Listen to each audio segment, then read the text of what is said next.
За хамт үзэж та бүхэндээ баярлалаа. Нэг сэдвэрийн төвлөрлийн өнөөдрийн ээлжид дугаар үзэж та бүхэн хүрэхэд бэлэн боллоо. Тэгэхээр Eagle Televизийн үүсгэн байгуулагдсны 30 жилийн ой тохиож байгаа. Тэгэхээр та бүхэн сая Шторкн дээрээс харсан бах. За бидний удаа 30 жилийн ой баярын хүрээндээ бас сэтгүүлцээ хөгжлийн видео форумыг цуурлаар үзэж та бүхэнд хүрэхээр зорж байгаа. За энэ хүрээндээ бас эхний дугаар болох за энэ сэтгүүлцээ хөгжлийн видео форум хүний нөөц ба сэтгүүл зүй гэсэн сэдвийн хүрээнд бас та бүхэнд хүрэхээр студид зочдыг ураад байна. За хэдийгээр бидний баяр өдөр ч гэсэн бид бас салбартаа тулгамдж байгаа асуудлуудаа үзэж та бүхэндээс хуваалцаж гарц шийдлүүд нь юу байж болох вэ гэдэг талаар бас мэдээлэл хүргэхэд студид зочдыг ураад байгаа юм а. Зочдод танилцуулъя мэр Барангуй талаас. За Монголын сэтгүүлчдийн нэгдсэн хэвлэлийн гүйцэтгэх захирал Ууганбаяр. За мөн соёл урлагийн их сургуулийн кино телевиз медиа урлагийн сургуулийн сэтгүүл зүйн техник эрхлэгч Цэнд. За мөн Монголын хүний хөгжлийн консорциумын удирдах зөвлөлийн дарга Твш Бүрэн нар манай студид ажиллаж байна. Урилгад авсан та бүхэндээ баярлалаа. За тэгэхээр би эхний асуултыг Төвшөр ахаас асуумаар байна. Өнөөдөр дэлхийн хүн ам 8 тэрбум 200 саяг даваад явж байна. Гэтэл хүний нөөцийн хоомсдол ажиллах хүч гэдэг ойлголт ер нь салбартаа энэ харилцан адилгүй ихтэй л жоо дутмаг талдаа байгаад байна үс юм зүйл ажиглагдаад байна. Яг ямар хуу байгаа юм бэ? Нийтлэг байдлаараа бол олон улсын хиллэг бол people first гэдэг ийм хиллэг гарсан байна. Энэ бол одоо монголоор бол хүмүүнийг дээдлэе, хүнийг нэгт тавья. Байгууллагын асуудал бол угаасаа ард нь хүн байгаа.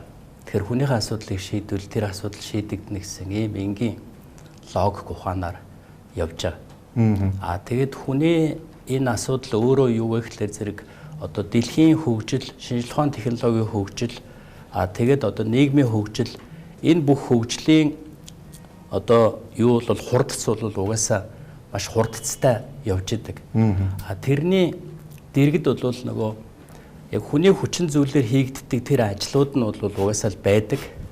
Гэтэл хүний хөгжил, хүний өсөлтийн зэрэглэл нь бол нөгөө шинжлэх ухааны хөгжил, тэгээ нийгмийн хөгжил, бусад одоо энэ хөгжлүүдийнхээ хурдцыг арай жоохон гүйцэхгүй дандаа араас нь хөөж явж идэг.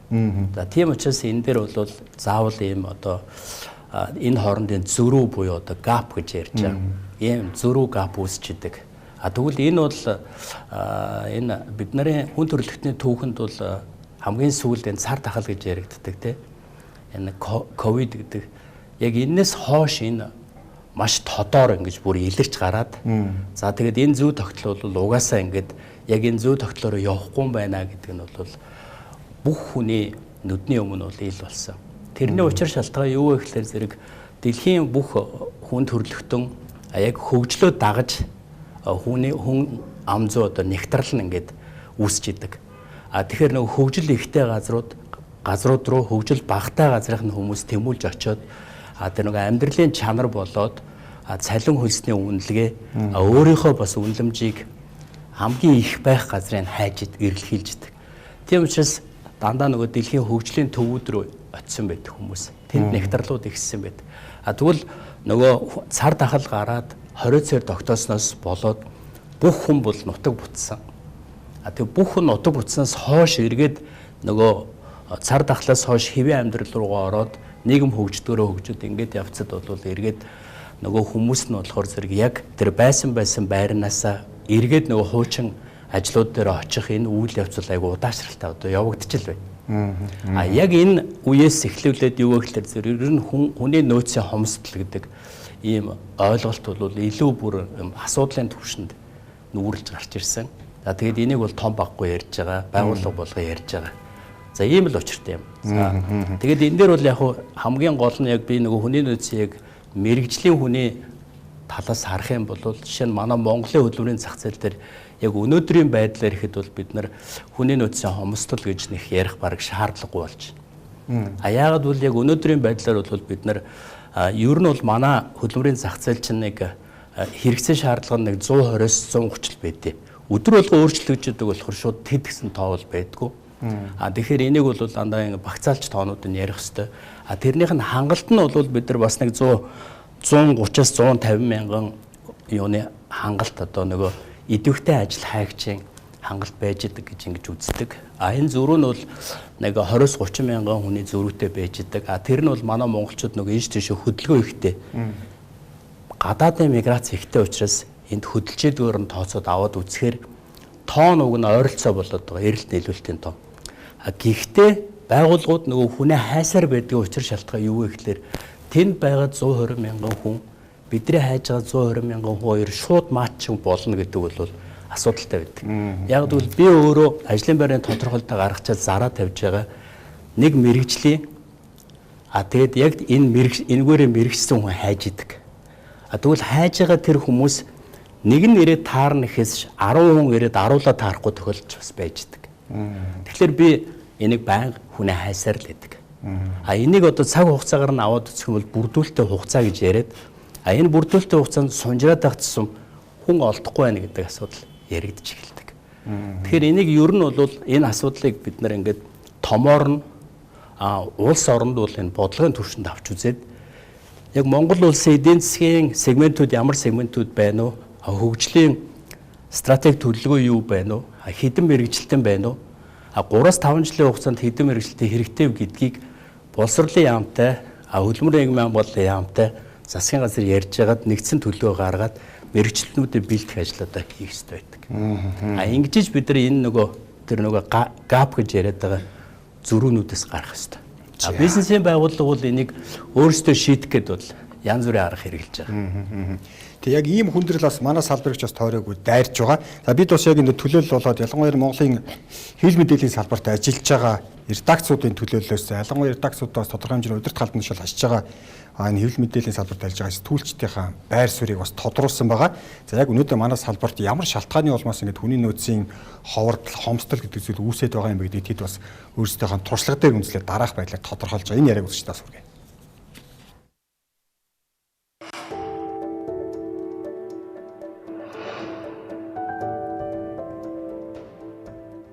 Энэ үг хэлэхэд редакц болгон дээр л одоо сэтгүүлч авнаа, зурглаач авнаа ч гэдэг юм те. Ийм зарууд байгаа шүү дээ. Тэгээд гол нь энэ боловсон хүчний одоо нөөц хангалтгүй байгаад байна. Яг харахаар сургуулиуд бол сэтгүүлч мэргэжлэр бэлдээд хүүхдүүд төгсөд байгаа юм шиг байна. Тэр хүүхдүүд яагаад өнөөдөр мэргэжлэрээ ажиллахгүй байна вэ гэдэг дээр одоо маш том анализ хийх шаардлагатай. Ер нь бол зураглаач, эвлүүлэгч, сэтгүүлч яг ингээд мэрэгшсэн гэх юм уу тэр хүмүүс бол аль аль нь олдохгүй байна.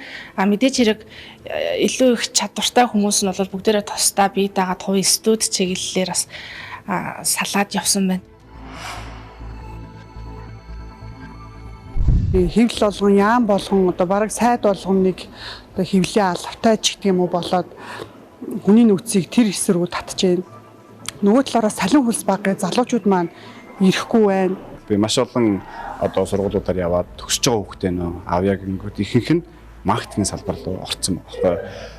Маркетинг тэгээд медиа салбар руу эсвэл өөрсдөө контент хийх юм сонирхолтой байна. Тэгэхээр яг тогтсон редакцад тогтсон сэтгүүлчийг одоо боловсруулж ажиллах бол маш хүнд байгаа. Үндсэндээ ингээ яг шулуух хэлэхэд бол манай салбарын нэр хүн тасрах ихээр унтсан. Тэгэхээр яг энэ сэтгүүлч мөрөжлийг ингээд хэвлэл мэдээллийн салбарт ажиллах үгүй юу гэдэг сонголт юу хүмүүс баг хийхээ болцсон залуучууд. Маш олон чадварлаг сэтгүүлчид өөр салбар руу хүрвдэг тий. Арай одоо яг амьдралын төлөө мөнгө өгөөд явдаг ч юм уу. Тиймэрхүү жишээ маш олныг харж ирсэн л та. Ажиллаж байгаа хэдийн хүмүүс зарим хүмүүсийн хувьд ч гэсэн мэдээж шүүмжлэлтэй асуудал байна. Мэдлэг, ур чадвар, за дээрээс нөгөө ёс зүй, хандлага гэдэг юм уу. Энэ асуудал дээр бас дутагдaltaй зүйлс их харагдаж байгаа. Бид бол ингээд редакцаа шингээгээд авъя. Яаж иж байгаа сургаад авъя гэж тодорхой цаг хугацаа одоо хөдөлмөр одоо ингээд бүр хөрөнгө мөнгө зараад тэр хүнд ингээд ажилуулдаг боловч одоо хэсэг хугацааны дараа ингээд одоо яадгийн те ямар ч хэсэн л ингээд ажиллахгүй гэдэг. Монголд хөдөлмөрийн хөлсний үнэлэмж бага байна. Гэхдээ хийх ажил их. Тэгээд яг нөгөө мэрэгц зарчмаараа дэвшдэг ч юм уу те тэр боломж нь бас том газруудад ямар үт юм бол гэдэг асуудал анхаарал татах байх. Асар их ачаалалтай ажилладаг, мэдээлэл боловсруулдаг, ажил дундаас тогтож үлдэх хүн хідвэ гэд бодохоор бас төгтөв.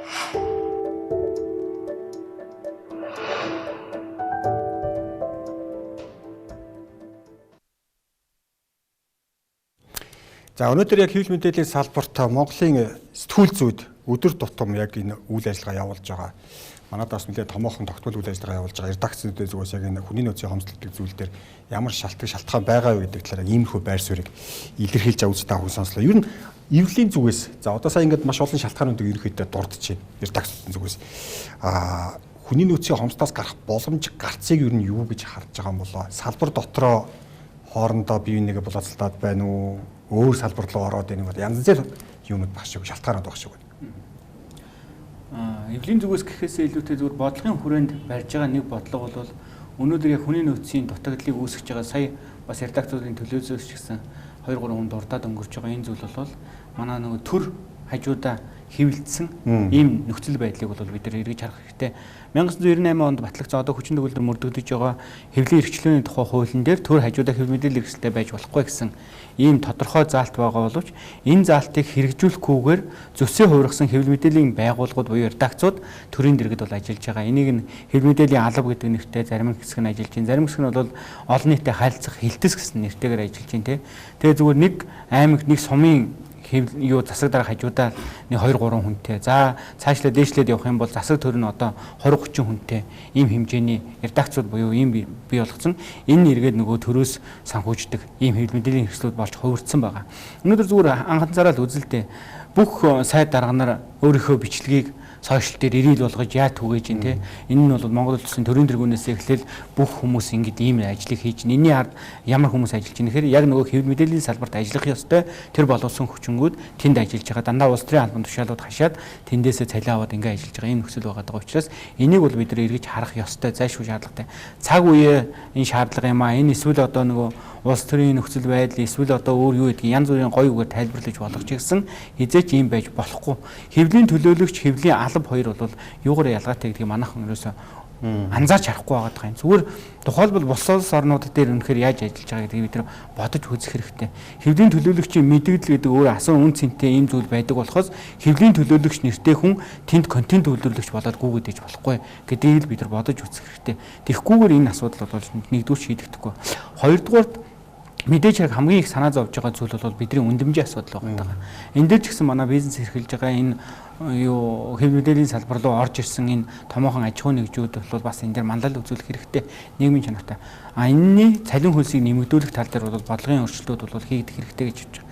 Хоёрдугаар дараа гуравдугаар асуудал бол юу юм гэхээр хэвлэл мэдээллийн хэрэгсэл өөрөө хараад бусаар оршин тогтнохын хувьд санхүүгийн эрх чөлөөтэй байх хэрэгтэй. Санхүүгийн эрх чөлөө хаанаас бүрдэх юм бэ гэхээр тодорхой хэмжээний нийгмийн хариуцлагын хүрээнд бүрдэх ёстой гэж ингэж би зүгээр дотор бодож бас олон улсын зарим нэг жишээнүүдийг харж байхад гэдэм бил. Томоохон тухайлбал одоо манай Монгол улсад нийгмийн хариуцлагын хүрээнд аж ахуйн нэгжүүд ийм зүйл хийх хэрэгтэй гэсэн ийм хуулийн тодорхой ийм дэмжлэгүүд байдаг болвол өнөөдөр заавал хэвлэл мэдээллийн хэрэгсэлээр ийм сурчлагаануудаа явуулах юм бол нийгмийн хариуцлагын хүрээнд ингэдэг байна. Энэ хэмжээнд нь тодорхой хэмжээний ийм хөнгөлтийг үзүүлдэг байна гэдэг. Ийм хуулийн зохицуулт бас бидэнд хэрэгтэй байгаа юм байна гэж ингэж харж байгаа. Яагаад тэгэхээр өнөөдөр олон аж ахуйн нэгжүүд реклам зас сурчлагаагаа зүгээр л гадаадын компанид өгч байгаа байхгүй юу. Өнөөдөр Facebook дээр спонсор хийгээд энэ маш их хэмжээний мөнгийг тэнд гадагшаага урсгаж байгаа энэ тохиолдлууд байна. Гэтэл энийг яг хэрэглэгчдэд хүргэх тийм цензурыг тодорхой хэмжээнд үүсгээд энийг одоо энэ бизнес болгож байгаа энэ хэвлэл мэдээллийн хэрэгслүүдэд тодорхой хэмжээнд ингэж өгдөг ийм зохицуултыг бол хийх хэрэгтэй. Зайлшгүй шаардлагатай байгаа. Одоо тухайлбал Канадын зүгээс бол хэд хэдэн арга хэмжээ авсан Facebook дээр сурчлага явуулах юм бол өндөр татвар төлнө ч гэдэг юм аа. Эсвэл дотоодын хэвлэл мэдээллийн хэрэгслээр явуулах юм бол ийм боломжуудыг үүсгэнэ ч гэдэг юм. Ийм зохицуултууд зарим улс орнууд авч хэрэгжүүлж байгаатай адилхан Монгол улс ч гэсэн энэ дээр аюулгүй байдал, мэдээллийн аюулгүй байдлын хүрээнд бол бодож үзэх хэрэгтэй. Тэгэхгүй бол одоо бүх зүйлийг ингээ Facebook дээр явуулчихдаг. За одоо зүгээр захын сайд нь хүртэл би фэйс дээр тэдэн төрөний спонсор хийчихэд бол миний мэдээлэл тэнд хүнд хүрчэндэ гэдэг. Гэтэл үнэхээр тэнд нөлөөтэй хүрээд ийн эсвэл зүгээр хүн үлдээд өнгөрч ийн гэдгийг тэр хүн мэдэхгүй л өнгөрч байгаа байхгүй. Гэтэл хэвлэл мэдээллийн хэрэгслэр бол бодлогын хүрээнд ямар нэгэн байдлаар явуулах. Ингэсний хэрээр тэр хүмүүсийн цалин хангамж нэмэгдэх, энэ хараат бус сэтгүүл зүй өөрөө хэвлэлийн эрх чөлөө гэдэг зүйл маань хангагдах гэд энэ зүйл дээр бид нар бодлогын хэмжээний асуудлууд хийх хэрэгтэй. Энэ дээр ч гэсэн тодорхой хэмжээний саналыг боловсруулаад ингээ ажиллаа явж байгаа. Энэ дээр мэдээж манай эрдэмтэн судлаач багш нарынхаа зүгээс бид нар бол бас тодорхой хэмжээний дэмжлүүдийг үзүүлээ явж байна. Одоо 12 дугаар сарын 12-нд Балдор сангаас санаачлаад бас Монголын ихтэй сургуулиуд, Монголын сэтгүүлчдийн нэгдсэн эвлэлүүд ингээ хамтраад бол одоо соёл урлагийн сургуулийн, кино, телевиз, медиа урлагийн сургууль болон Балдор сан хоёр санаачлаад ингээд бас энэ хилцүүлгийг зохион байгуулах гэж байгаа. Энэ хилцүүлэг дээр яг энэ санхүүгийн эрх чөлөөний асуудлыг бид нар ер нь ямар байдлаар анхаарах юм бэ? Энэ дээр ер нь бидэнд ямар бодлогын юм өөрчлөлтүүд хэрэгтэй байгаа юм бэ гэдгийг бол бас эрдэмтэн судлаачдынхаа үгийг сонсоод тэн дээр хилцүүлэг өрнүүлээд энэ асуудлыг хөндөё гэсэн юм байсаар байгаа. Энэ нь өөрөө эргээд санхүүгийн эрх чөлөө гэдэг бол хүний нөөцийн тэр хангамжтай холбоотой асуудал дээр бол зайлшгүй хөндөгдөх ёстой зүйл гэж бодож байгаа. Тэгэхээр одоо ингээд сая хэлж чинь те Бүр ингээд сургууль дээр нь очиод ингээд чамайг авъя гэдэг. Тэгэхээр ингээд өөр салбар руу ингээд ороо явчихна. Тэгэхээр энэ яг нэгдүгээр курст орж байгаа хүүхэд мэдээж та бүхэн асууж байсан бах. Яагаад энэ мэргэжлийг сонгосон гэдэг. Нэг юм хариулт хэлж байгаа да. Төгсөнгөдөө тэр мэргэжлээрээ өөр салбар руу орж байгаа шалтгаанаа юу гэж ярьдаг бол та хүмүүс энэ дээр мониторинг хийдэг хийсэн зүйл. Тийм, бид нар бол ер нь төгсөгчний судалгааг бол байнга явуулж идэг. Тэгэхээр зэрэг өнөөдөр Монголд бол одоо яг 2023 оны судалгаагаар бол 16 ихтэй сургууль дээр бакалавр, магистр, докторантын төвшөнд бол 900 гаруй хүн сурч байгаа. Тэгэхээр нэгдүгээр курст ороод ирэхлээр таны хэлдгээр бид нар яагаад энэ мэргэжлийг сонгосон бэ гэхээр зэрэг за ингээл мэдээж сонирхлоороо ч гэдэг юм олон шалтгаанаа хэлнэ. Эргээд 4-р курс, 3-р курс, 4-р курс тэгээ яваад ингээд дадлаг хийгээд ирэхлээрээ зэрэг юу гэдэг вэ гэхээр зэрэг за хэвлэл мэдээллийн байгууллагад төгсөөд ажиллахаар маш их ачаалттай. За дараагийн нэг асуудал нь цалин бага.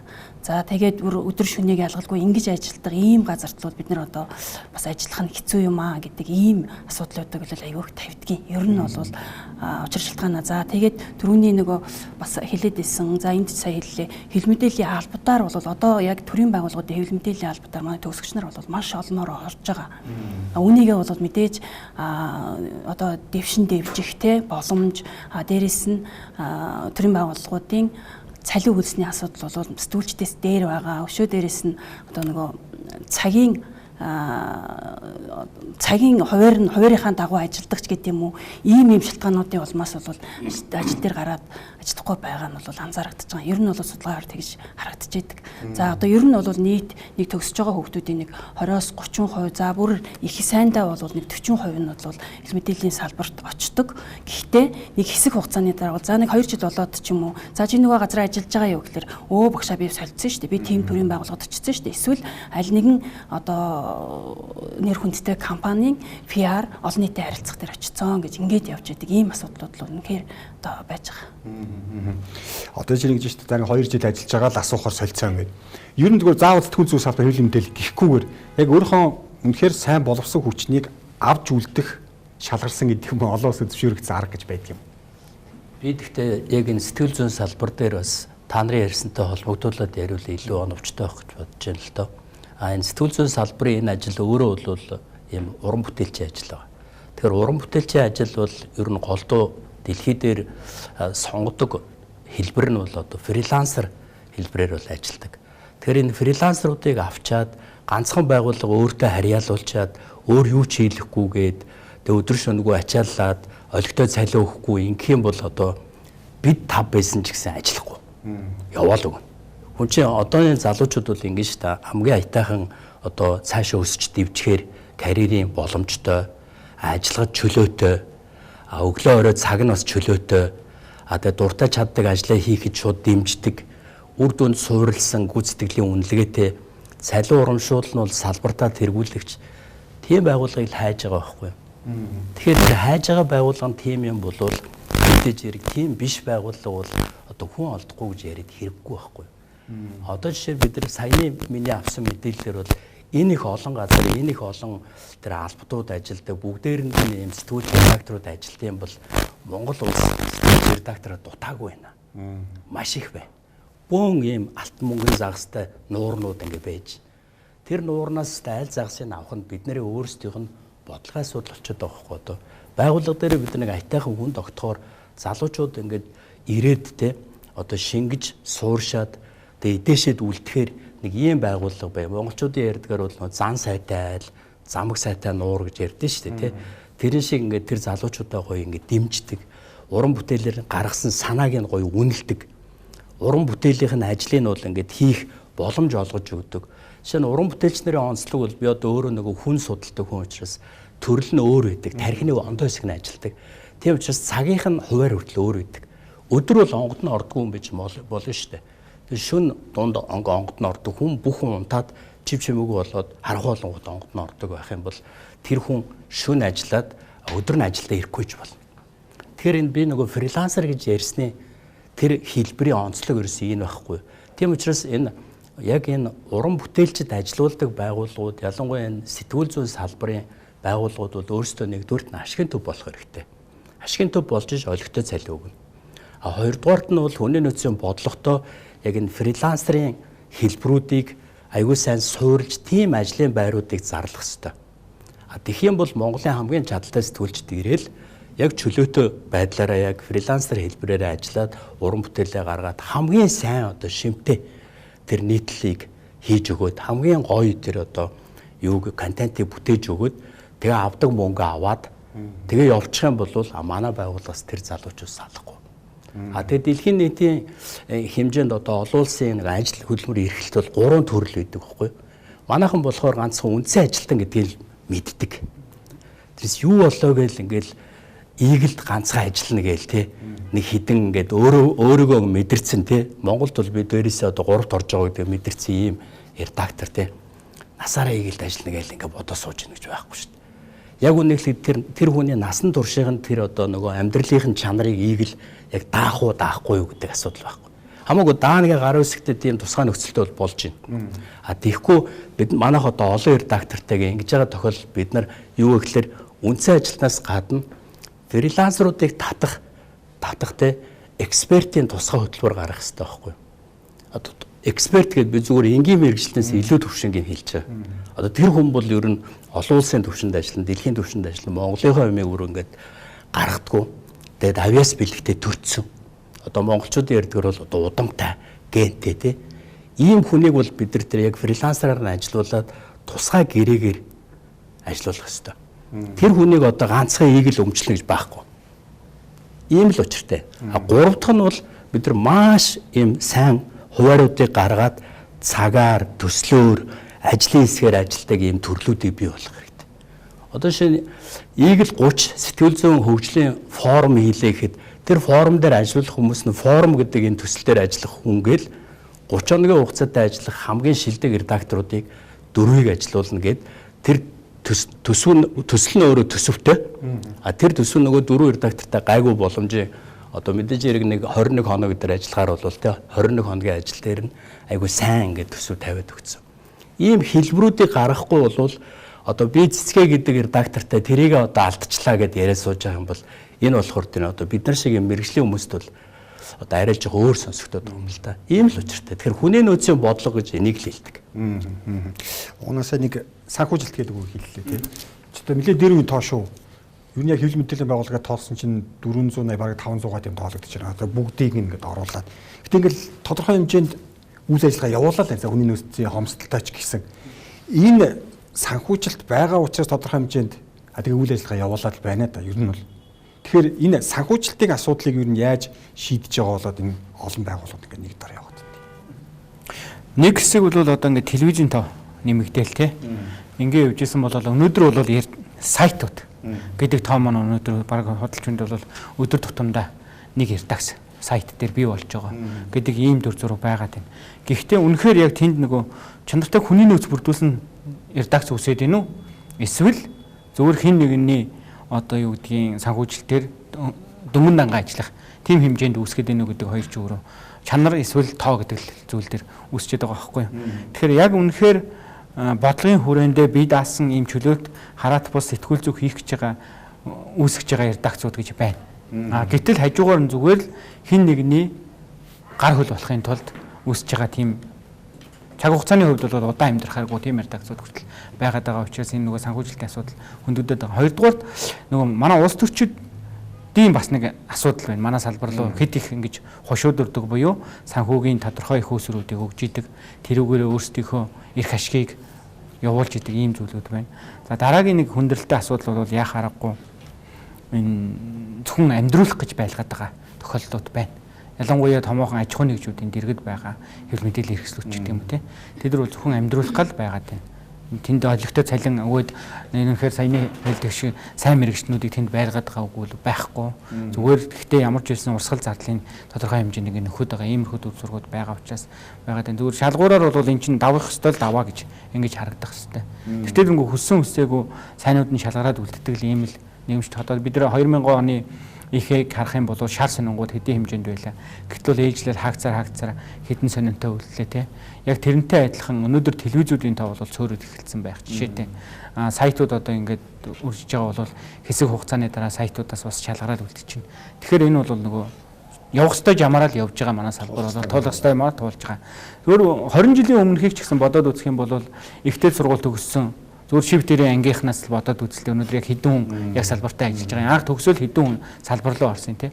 20 30 хүн төгсгöd бол 5 6 л яг энэ мэрэгчлэрээ ажилдаг. Нөгөө сэтгэлдээ нь үлддэг, сэтгэлгүйн явдаг гэдэг энэ зүйл чинь бүх л салбар дээр байдаг зүйл байхгүй юу? Байдаг зүйл. Гагцгүй энэ сэтгэлдээ байгаа хүмүүсийг яг салбарт нь мэрэгжлийнхэн тэр дуртай ажлыг нь хийлгэхийн тулд бид нар яах вэ гэдгийг л бодох хэрэгтэй байдаг. Тэрнээс бидэнд хүний нөөц төгсөөд байгаа хүмүүс ажиллахгүй байна гэдэг гомдлыг бол хэлж болохгүй гэж зүгээр хувь хүний хувьд боддог байхгүй. Яагаад гэвэл тэр төгсөж байгаа хүмүүс чинь анх мэрэгжлээ сонгохдоо зөв сонгоцсон уу, буруу сонгоцсон уу, тэнд орсны дараагаар би энийг хийвэл энэ замаар явбал надад илүү амжилтанд хүрэх юм байна гэдэг сонголтуудаа тэр хүмүүс хийгээд явж байгаа учраас харин энэ салбар руу ороод ирсэн хүмүүсээ бид нар алдаж ивэл энэ дэр хүний нөөцийн асуудал үүсэж байна гэж ингэж харах хэрэгтэй. Гэтэл өнөөдөр манай салбар дээр орж ирсэн хүмүүс бүр таг алга болоод байгаа юм уу үгүй байхгүй. Энэ салбарт орж ирээд яг мэрэгжлэрээ өөр газар ажиллаа яваад байгаа. Тэгэхээр тэр орж ирсэн хүнээ бид нар тогтоох гэдэг энэ зүйл бол өнөө хамгийн түрүүний асуудал болж байгаа. Энэ дээр энэ асуудлыг хамгийн түрүүнд анхаарах хэрэгтэй хүмүүс юу юм гэхээр эзэд. Энэ одоо хэвлэл мэдээллийн салбар дээр толгойлж байгаа эзэд өөрсдөө анхаарах хэрэгтэй. Одоо жишээ нь телевизийн хөрөнгө оруулагч нар анхаарах хэрэгтэй. Сайтын хөрөнгө оруулагч нар анхаарах хэрэгтэй. Бид нар одоо хүний нөөцийгөө энэ чадамжийг нэмэхийн тулд энэ хүний нөөцөө хадгалахын тулд за цалин мөнгөө ийм шаталтай нэмэгдүүлэх юм байна. Үнэхээр саяны хүний нөөцийн мэрэгчний хэлж байгаагаар за бид нар сайн хүмүүстэй ийм боломжуудыг олгох юм байна. Чи тухайлбал бүтэн өдөр өглөө 8-аас орой 5 цаг хүртэл энэ өрөөнд суугаадаа гэж ингэж үзэж болохгүй. Миний одоо хүртэл ер нь удирдлагуудтайгаа дандаа зөрчилддөг анх ажил дээр гарч эхлээл зөрчилж исэн энэ зүйл юу юм гэхээр сэтгүүлчийг битгий өглөө орой хүртэл цагийг бүртгээдээ. Сэтгүүлчийг битгий хурууг нь хийлгэж бүртгээдээ гэж одоо хүртэл ярьдаг. Ягаад гэвэл сэтгүүлч энэ өрөөнд сууснаар юу хийх? Юу ч хийхгүй. Тэрний оронд өөр хүнтэй уулзаад, хүмүүстэй ярилцаад, тэндээс мэдээлэл олж аваад ингээд гадуур тэнээ чөлөөтэй явж явах юм бол тэр сэтгүүлч өөрийгөө хөгжүүлээд өөрөө хэрэгтэй мэдээлэл олж аваад ингээд явж явах хэрэгтэй байхгүй. Тэрнээс өрөөнд суучаал компьютер ухаад суугаад байх юм бол тэр офисын ажилтан биш байхгүй. Уран бүтээлчд бол хизээч энэ нэг дор ингээд таг суугаад идэх хүмүүс биш. Үнэхээр тэр техникийн одоо өөр бусад мэрэгчлэлтэн бол тэн дээр биш. Зүгээр одоо энгийн жишээл авъя л та. Чи өглөө ирэх цагаа бүртгүүл. Өдөр хэдэд явах чинь чамд хамаагүй чи юм хийсэн бол явж болно гэдэг системийг манай байгууллагууд эхний ээлжинд оруулж өгөх хэрэгтэй байхгүй. Тэгэх юм бол тэр хүн нэрээ юу илээ би өглөө ирээд өглөө 8 цагт ирээд 2 цагт ажиллаад дуусчаад 3 цагаас өөр газар очиод дахиад нэг юм хийхийг болох боломжийг л олгож өгдөг ийм систем рүү бид нар явах хэрэгтэй. Тийм уян хатан бодлогод хэрэгтэй. Тэртээ дөрөнгөө яадгүй гэхээр хагас бсэн сайдэр эсвэл шөнийн цагаар бид нар хүмүүсээ дууддаг шүү дээ. За одоо ийм яалттай ажил гарчлаа. Шөнийн 3 цагт осол гарахад л бэлэн байж ахаар бэлэн байдалд дуудаж идэг. Тэгсэн хэрнээ чи 6 цагаас гараагүй 4 цагт гарсан байх цалингаас чинь хасна гэдэг бол тийм байгууллагад хүн ажиллахгүй байхгүй. За ингээд шавнар төгслөө. За би өөртөө үзүүлээд өгье гээл. За ийм ажилд орсон багшаа гээл. 2 жилийн дараа солилцсон байна гэдэг шүү дээ ерөнхийдөө. Үндсэн шалтгаанаа юу шавнар нь юу гэж хэлж байгаа шүү. Энд нэг ийм учраас шавн ингээд ажиллаа солилцоо гэдэг тэр нийтлэг хилэгдэж байгаа шалтгаанууд нь юу багш? Тий, нийтлэг хилэгдэж байгаа. Түрүүний хэлсэн нөгөө цалин мөнгөний асуудал. Тэгээд цаг тодорхойгүй байдал. За тэгээ орчин сүүлийн үеийн залуучууд бол ерөнхийдөө орчныг маш их анхаардаг болсон шүү дээ. Тэгэхээр зэрэг ажилтг орчин нөхцөл ямар байна вэ? Тэр боломж нь ямар байна вэ гэдгийг бол маш их харж байгаа. Бид нар бол ерөнхийдөө нөгөө сургуулиуд бол ер нь төгсгөл байгаа шүү дээ. Төгсгöd жилдээ одоо юу гэдгийг манайд бол ерөнхийдөө 16 сургууль сэтгүүлч бэлтгэж яана гэж байгаа боловч үндсэндээ бол нэг 4 сургууль бол идэвхтэй. За одоо жилдээ нэг 30-аас 50 оюутныг бол яг сэтгүүлч мэрэгчлэрээ төгсгöd явуулж байна. Тэгээд тэр чинь одоо тэгэхээр жилдээ нэг 100 гаруй оюутан төгсөж байна гэсэн үг шүү дээ. Ер нь бол Монголын хэвлэл мэдээллийн зах зээл дээр бол энэ хангалттай тоо байхгүй юу. Гэтэл нөгөө талдаа эн чин хомсдол үсэж байна гэд та бүхэн тэгээд шүү дээ. За одоо бид нар лүү ч гэсэн өдөр болгон шууд утасдаж байгаа. Ер нь бол за оюутан байна уу, 4-р курсын оюутан байна уу, 3 их оюутан байна уу хамаагүй бид нар сургаад авъя гэд. Гэтэл чин энийгээ одоо за эхний ээлжинд бол түрүүний миний ярьснаар бол дадлах хийх журмаар бол явдаг. Үнэхээр очдог тий. Тэгтэл за яагаад одоо ингэж болохгүй байна вэ гэхлээр за нөхцөл нь тийм байсан, цалин тийм байсан. За ер нь бол би за нэг тодорхой хувь нь бол за би энэ мэрэгжлийн хүн биш юм байна лээ гэдэг юмыг бол нэг багахан хувь нь бол хэлдгийг. Ер нь бол за гэх жишээ нэ. Тэгээд хамгийн үндсэн юм бол ерөөсөө л цаг нартай холбоотой асуудал, цалин мөнгөтэй холбоотой асуудал, дараагийнх нь асуудал бол орчин нөхцөлийн асуудал. Тийм л асуудлуудыг ерөнхийдөө тавьж идэг. Одоо жишээ зүгээр ингэж бодож байгаа байхгүй юу? Сэтгүүлч гэдэг тэгэхээр зөвхөн бид нар манай хэвлэл мэдээллийн салбар дээр сэтгүүлч хэрэгтэй юм шиг бодоод байдаг. Гэтэл сэтгүүлч гэдэг чинь өөрөө зөвхөн нэг л хэсэг нөхгүй тий. Тэгэхээр энэний таана инженер техникийн ажилчид Үнэхээр яг ховдож байгаа салбарын мэрэгжилтнүүд байгаа юу бол байгаад байгаа. Энэ дээр бол инженер тий. Манай салбарын яг мэрэгсэн ийм инженерээр төгсөж байгаа нь ч цөөхөн байна. Ажлын байр руу орж байгаа нь ч цөөхөн байна. Тэгэхээр одоо ихтэй сургуулиуд дээр бодлогын хүрээнд үнэхээр та ингээд зарим одоо манай энэ юу гэдгийг телевизүүдийн холбооч гэдэг юм уу тий. Энэ хүмүүс хүний нөөцөө бэлтгэхийн тулд болохгүй бол энэ сургуулиуд руу захиалга өгөх хэрэгтэй. Эсвэл одоо зарим юун дээр тэтгэлгийн тийм боломжуудыг үүсгэх хэрэгтэй гэдэг юм уу. Энэ дээр анхаармаар байгаа. Тэрнээс зар тавиад хүн ирэхгүй байна гэдэг. Одоо жишээ нь яхааргүй энэ техникийн талын мэрэгчлэнгүүд бол сурахгүй байгаа юм чинь ажлын байран дээр гарч ирэхгүй байгаа байхгүй юу. Тэгэхээр энэ мэрэгчлэнгүүдийг бид нар бол хайх хэрэгтэй. Одоо графикчд байна тий. Анимашн графикч. Одоо жишээ нь ганцхан дотоод анимашны талын сургууль бол кино медиа телевизийн урлагийн сургуулиас төгсөж чинь жилдээ 5-6 оюутан төгсдөг баг тий. 5-6 оюутан төгснө. Тэр 5-6 оюутан чинь 50-60 ажлын байран дээрээс болооцолтол авахаас өөр арга байхгүй нөхцөл рүү үүсчихэд байгаа байхгүй. Тэгэхээр энд чинь нөгөө тэр талын мэрэгчлэнгүүдээ одоо юу гэдгийг эзэдийн холбоод нь өөрсдөө энэ тал дээр анхаарч тодорхой хэмжээний бодлогуудыг бас гаргах хэрэгтэй. Ихтэй сургуулиудтайгаа хамтарч ажиллах хэрэгтэй гэж зөвөр бодоод байна. Яг гэвэл эн чинь тэнд хэрэгцээтэй мэрэгжилтэн өөрт нь байгаа гэдгийг мэдчихэл байгаа бол 10 жилийн сургуулиуд өөр юу гэдгийг те ийм мэрэгчлэр сурах юм бол энэ телевиз 4 жилийн чинь сургалтын төлбөрийг эсвэл энэ холбоо 4 жилийн чинь сургалтын төлбөрийг даахад бэлэн байна. Та төгсөөд ажлын байрчин бэлэн тэдэн жил салбартаа дасралтгүй ажиллах юм бол таны энэ сургалтын төлбөр бүрэн чөлөөлөгдөнө гэдэг ийм имийг заавал төр засаг, заавал тэнд гэдэг юмнаас ангижраад өөрсдөө асуудлыг боддоор олж харах хэрэгтэй. Өнөөдөр уул уурхайн салбарын томоохон аж ахуйн нэгжүүд яг энэ хүрээнд ажиллаад эхлээд болоод ш тэ. Тэгэхээр манай салбар ч гэсэн энэ хүрээнд ажиллаж эхлэх цаг болцсон байхгүй. Ялангуяа инженер техникийн ажил. Одоо телевизүүдийг хараа. Өргөн нэвтрүүлгийн телевизүүдийн холбоон дээр 18 телевиз ажиллаж байна тийм үү? 18 телевизийн дунд хэдхэн инженер л гүйж байна. Тэр хэдхэн инженерээ бие биенээсээ мөнгөөр зотож зохиж авч байна тий. Тэгээд дараа нөгөө авч чадаагүйнүүд нь манайх хөнгөө олчлоо. Тэр өстө манайхыг авцсан учраас гэд эсвэл хоорондоо зөрчилдөх эсвэл яадгүй гэхээр яа харахгүй нөгөө байр сав одоо өөр өндөр амлалт өгж байгаагаар нөгөө хүний нөөц чи явахаас өөр аргагүй байхгүй юу. Тэрийг хүний буруутгах ямар ч арга байхгүй. Авж байгаа телевизийг бас буруутгах аргагүй. Яг л тэнд чадчихээн. Тийм ээ. Тэгэхээр би хүний алдчихлаа гэж гутрахаас илүүтэй нэгдсэн ийм телевизүүдийн холбоо гэдэг байгууллага байгаа бол өөрсдийнхөө хүний нөөцийн эрх ашиг дээр иймэрхүү хэмжээний бодлогыг боловсруулж гаргах ёстой цаг хугацаа болцсон байхгүй. Тэрнээс энэ хүн ирэхгүй байна гэж ингэж дорноо ингэж хүний нөөц нь бодхоос илүүтэй өөр юм нэгдсэн зохион байгуулалтанд орох хэрэгтэй. Сэтгүүлч бол асуудалгүй. Сэтгүүлч бол өнөөдөр ихтэй сургуулиудад төгсгөж хангалттай төгсөж байгаа, салбар дээр төгсөөд ажиллаж байгаа сэтгүүлчид хангалттай байгаа. Сэтгүүлч гэдэг бол ганцхан зүйл шүү. Ганцхан зүйл. Зураглаач, инженер, монтажч, графикч, эвлүүлэгч те, эфирийн инженер, эфирийн хүмүүс гэдэг. Ингээд үсэх юм бол энэ бусад мэрэгжлийнхнийгаа бид бодлогын хүрээндээ ихтэй сургуулиудтайгаа одоо яг энэ хүний нөөц дутагдаад байгаа тэр газрууд нь өөрсдөө нийлсэн ийм хүрээний ажлууд хийхээс өөр аргагүй нөхцөл рүү орчод байгаа. Сэтгүүл зүү сэтгүүлч гэдэг өөрөө тийм хөрвөх чадвар тийм сайтай мэрэгчлэг бо ер нь яг мэрэгчлүүдээс бол одоо сүүлийн үед бол ер нь сэтгүүлч гэж ялангуяа дэлхийн нийтэд бол нэг хэрэгтай болчихлоо шүү дээ тий. Олон нийтийн харилцаа юу масс communication, масс медиа гэдэг тэр чиглэл рүү бол яваад эхэлсэн. Тэгэхээр зэрэг ер нь манай сургуулиас оюутнууд авсан газрууд ч гэсэн хэлж идэг. За ер нь бол ингээд олон нийтийн харилцаагаар PR-аар энэ танаас оюутнуудыг авахд бас их зүгээр байдаг юм аа гэд тэгж ярьж идэг.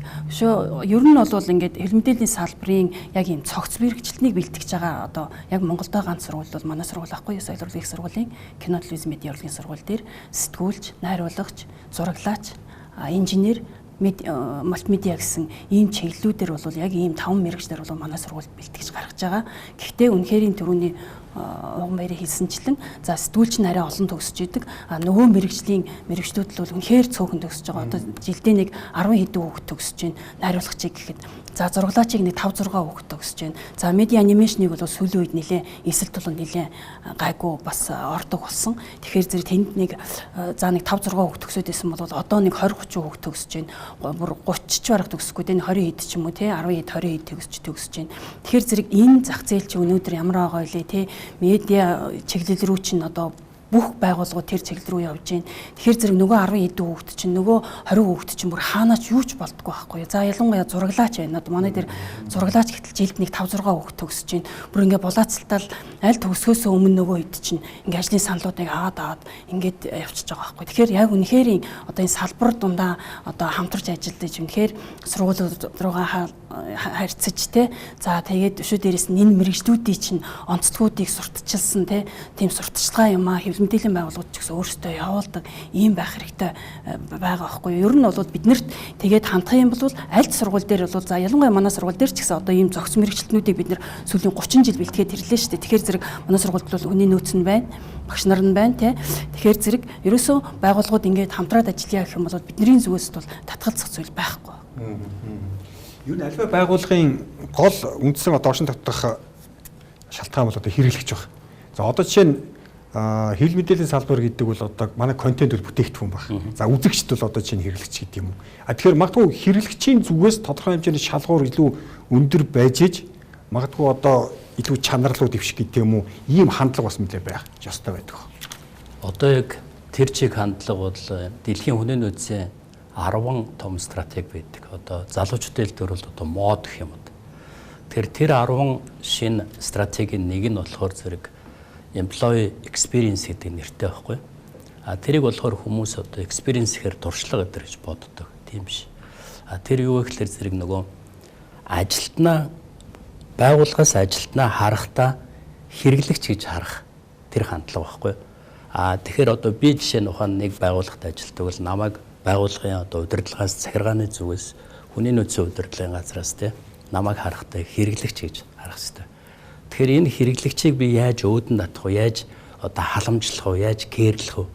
Хэрэглэгчд зориулсан ямар үйлчлэгээ үзүүлэх ёстой те.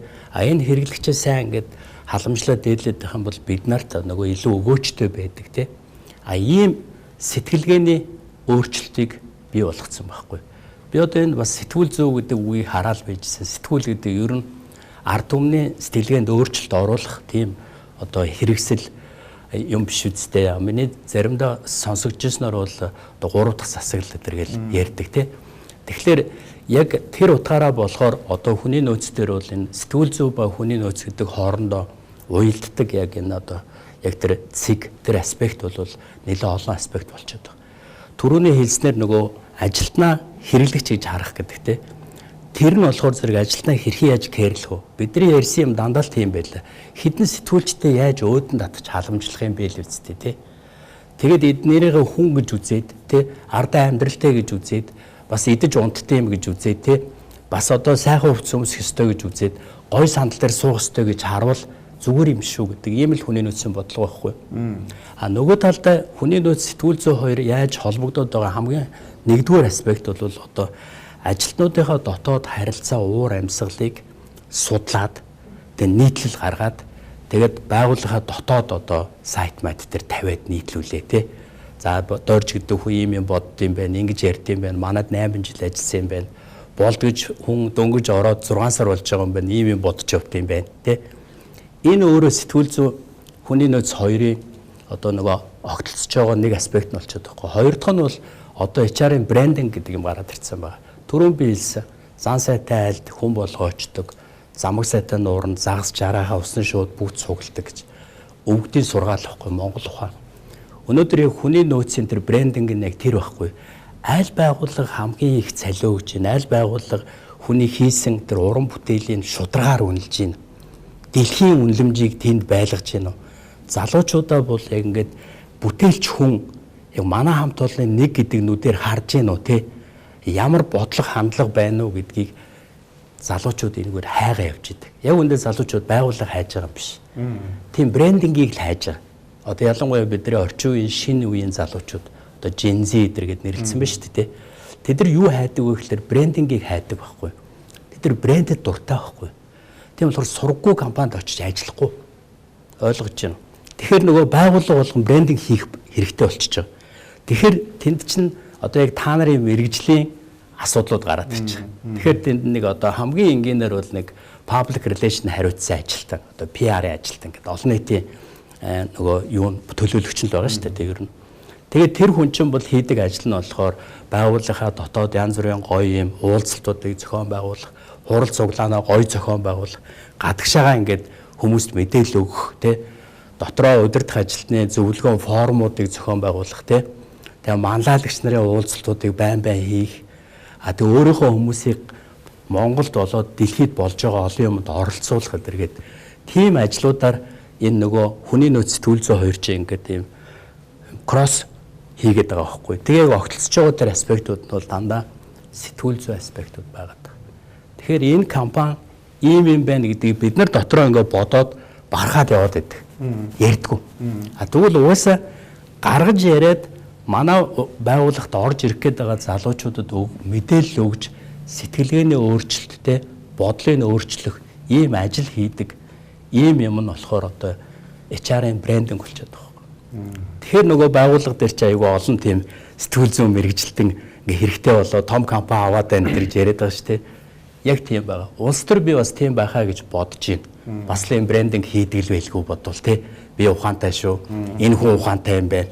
Энэ хүн яг улс төрийн зөв бодлого гаргах гээд байна гэдэргээл хүмүүст одоо тийм мэдээлэл өгүүлдэг л байлгүй бодвол тий. Минийхаар бол энэ байгууллага өөрөө ийм байгууллага юм шүү гэдгийг л нөгөө олон нийтэд ингээ мэдээлээд байгаа нь бол хүний нөөц сэтгүүл зүйн хоёрын огтлцож байгаа хамгийн сайн цэг нь байгаа. Тийм учраас одоо HR-ын брендинг гэдэг ийм одоо томьёол гараад ирсэн. Тэгээд ажиллаад байж байгаа. Танаа мэрэгчлэнүүд бол бас байгууллагууд дээр аягүй их ажиллаж байна. Шинэ одоо тийм орон тоо бий болсон гэхүүд тий. Одоо яванда та нарын хэлдгээр нэг албан мал болоо. Тийм болохоор миний харах өнцөг үл юм байна. Монголд ийм одоо сэтгүүл зүгээр бэлдэж байгаа ийм том сургуулиуд байна. Нэгтэй сургуулиуд тий. Байнга бэлдэж байна. Бодлогоор ингээд бэлдэж байна. Тэгэхээр ард талынхын залгаанууд нь байгаад байна. Гарцсан мэрэгчлүүдээ бид нар өөдөн татъя. Байгууллагууд нь болохоор яг хүний нөөцийн нэг айтайхан зөв бодлого явуулаад тэгээ хий. Энийг ярилцдаг бас нэг эндэр хэрэгтэй гэж би бас бодож. Тэгэх юм бол бид нар ингээд хүний нөөц ба сэтгүүл зүй гэсэн ийм одоо ийм форумтой болоод жил болгон ярилцдаг тий. Тэгээд тэрэн дээр нь гоё ингээд одоо алдаа оноогоо ярилцаад цаашд яах вэ гэд шийдвэр гаргадаг хүмүүсээ урьж авчирж яагаад их сургуулийн профессорудаа авчирж байгаа судалгааг нь яриулаад тэгээд өөр нөгөө нэг энтерпренеруудаа авчирж байгаад санааг нь яриулаад тэгээ энэ санаа энэ судалгаа нь юм байна энэ төслийг хийн хэрэгжүүлэх үхээр бизнесийн байгууллагууд нь манайх хэрэгжүүлчихье гэж аваад хэрэгжүүлээ те ингэх юм бол салбар өгч байна. Брендинг гэсээс энэний бараг эсрэг утгатай нэр хүндийн асуудал бас яригдана. Сая бас сэтгүүлч хэлж яг үүндээ манай салбарын нэр хүнд унчихсан шүү дээ гэдэг.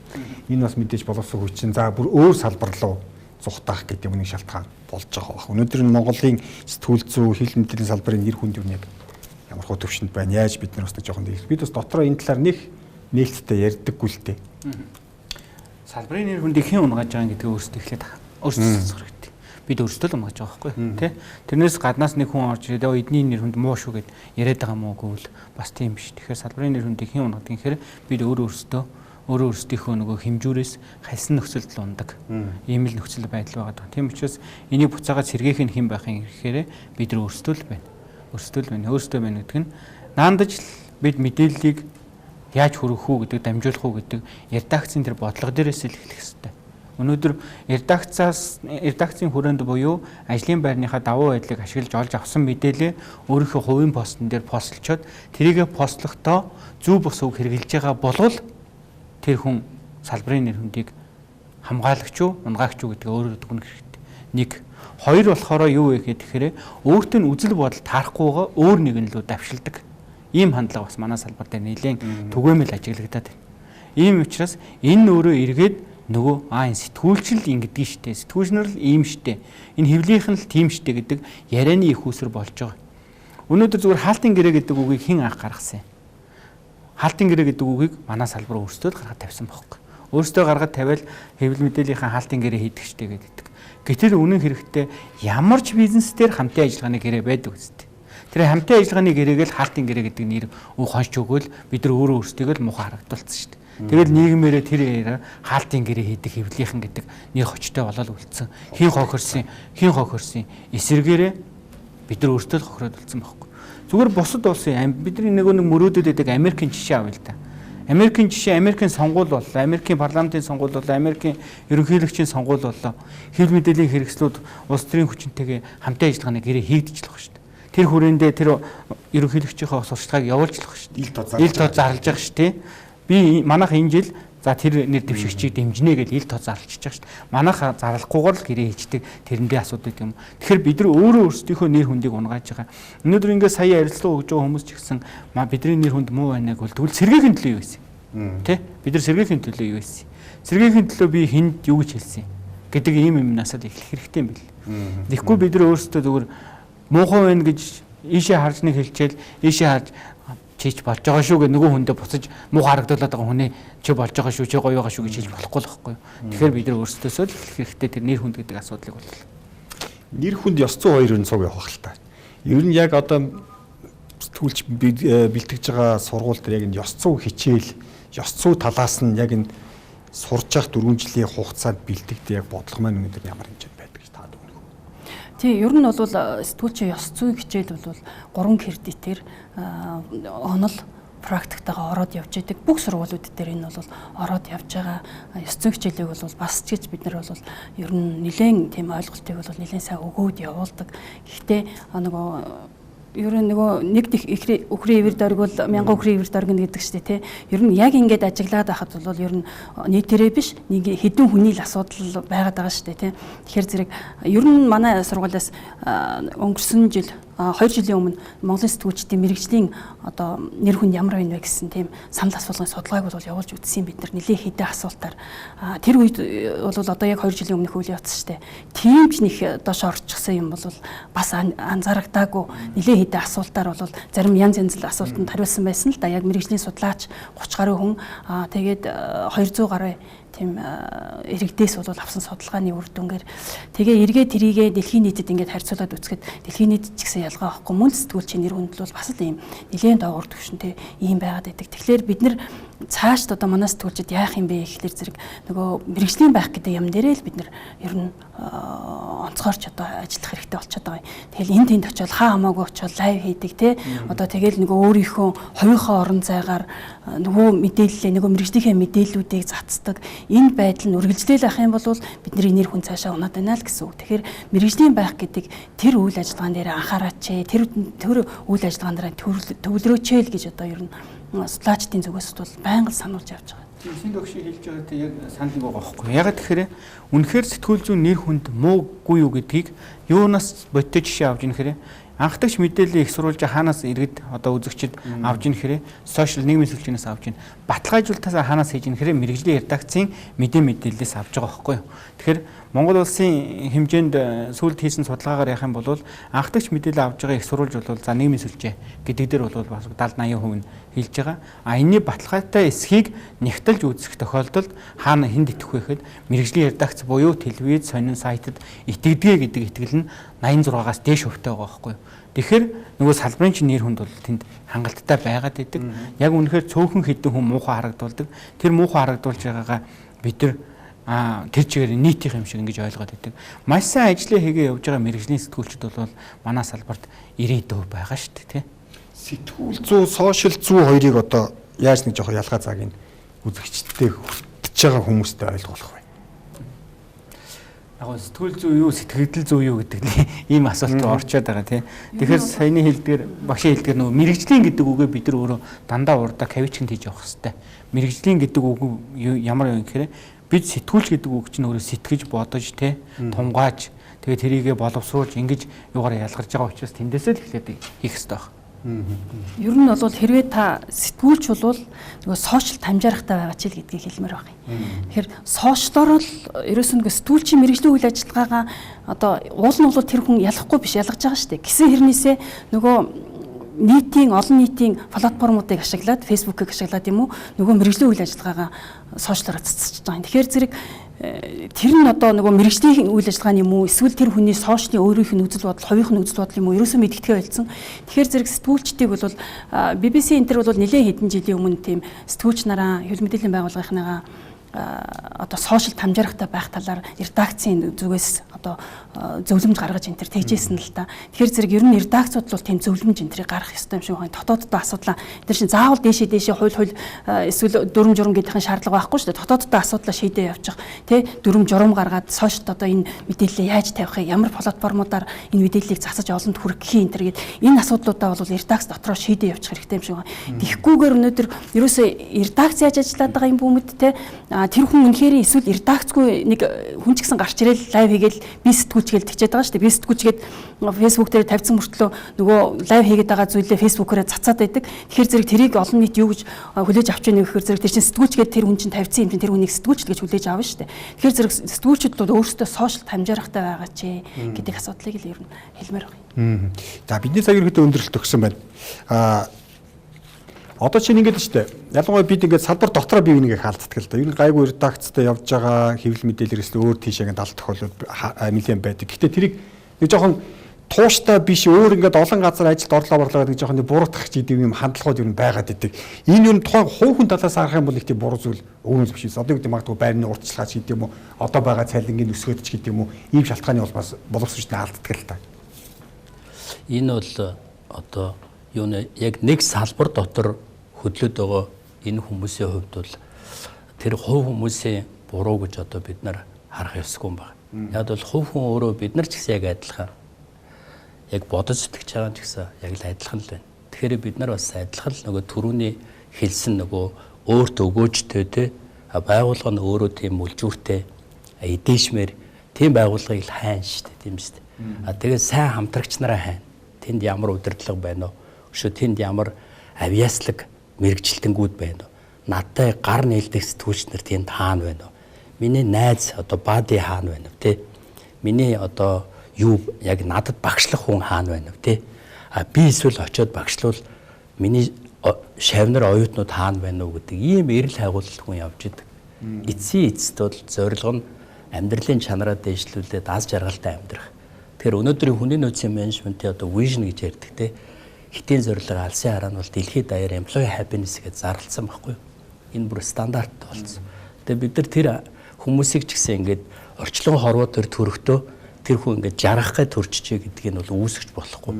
Тэгэхээр энэ салбарт байгаа энэ одоо нэгдсэн холбооных нь удирдлага байж гин бэлддэг их сургуулийн багш нь байж гин захирал нь байж гин тий. Тэгэхээр нийлээд тэр холбоодынхоо өөрсдийнхөө одоо нөгөө түрүү ярьсан ёс зүйн кодыг тодорхойлох ёстой. Энэ ёс зүйн код ингээ батлагдлаа энэ кодексоор явах ёстой. Энэ кодексоор явж байгааг нь бид нар одоо сэтгүүлч редактор гэж нэрлэнэ. Тэгээд тэргүүн одоо манлай шилдэг шалгаруултанд оруулдаг тий. Цааш нь одоо карьерийг өсгдөг, мэрэгжил дээшлүүлдэг энэ бодлого нь явж идэг. Тэгвэл үгэнд ч орно шүү дээ. Нөгөө талдаа болохоор тэр байгууллага дамжаад яваад байгаа нь сайн байгууллага хайгаад байгаа гэдэг өнцгөөс нь харах ёстой. Тэгэхээр бид нар тэр нөгөө сэтгүүл зүйн салбар дотроо дахиад хүний нөөц ба сэтгүүл зүй гэсэн ийм аспект хайх ёстой юм шүү гэж би бодод байна. Тэгээ сэтгүүл зүйн салбар дотроо манай сэтгүүл зүйн салбар дотор хамгийн их хүн дээшдэг юу студент тэр юм байна. Түрүүн та нар тэгээд өөр инженер гэд ярьсан. Тэрийг баг гэд нэрлэчихгүй. Тэгээ манай сэтгэл зүйн яг ийм уран бүтээлийн баг дотор хамгийн мундаг баг нь тэднийх байд юм байна. Тэнд хүмүүс очих дуртай байд юм байна гэд ингэнгүүт нөгөө байгууллагууд ч яагаад муу байхыг хүсэх юм бэ тийм биз? Тэгвэл сайн болъё гэд тэгээ шилдэг арга туршлагаа солилцсон, алдаа оноогоо ярилцсан. Ингээ яг нөгөө сэтгэл зүйн салбар доторх дахиад сэтгэл зүйн хүний нөөцийн нөгөө зангилаа асуудлуудыг хилцэх юм бол би хөгжнөө л гэж харж байна. Энийг бол бид нар гарц гаргалаа ярих ёстой гэдэг үүднээс би хэлээд байна. За баярлалаа үзэгчдээ. Игэл телевизийн 30 жилийн ой тохиож байгаа. За бид бас 30 жилийн ой хүрээнд баярлахаас илүүтэйгээр салбарын тулгадж байгаа асуудлуудыг бас хилцэж гарц шийдлийг бас эрэлхийлье гэж зорьсон. За энэ хүрээндээ бас сэтгүүл зүйн хөгжлийн видео форумыг бас тодорхой сэдвүүдийн хүрээнд хийж байгаа. За өнөөдөр би эхний сэдвээр одоо бас тулгадж байгаа хамгийн томоохон асуудлуудын нэг болох энэ хүний нөөц гэдэг асуудлыг бас сонгоо авч таа хүнд яг энэ салбарын мэрэгжлийн хүмүүсийн байр суурийг таа хүнд бас хүргэлээ зочдод дахиад танилцуулъя. За Монголын сэтгүүлчдийн нэвтрүүлгийн гүйцэтгэх захирал Ууган Баяр, Соёл урлагийн их сургуулийн Canon телевиз, медиа урлагийн сургуулийн сэтгүүл зүйн техникийн хэрэглэгч Цэнд, за мөн Монголын хүний хөгжлийн консорциумын удирдах зөвлөлийн дарга Тэгш бүрэн нар манай студиуд ажиллаж таа хүнд бас өөр өөрсдийнхөө байр суурийг хүргэлээ. Урилгуулаас таа хүнд баярлалаа. За баярлалаа.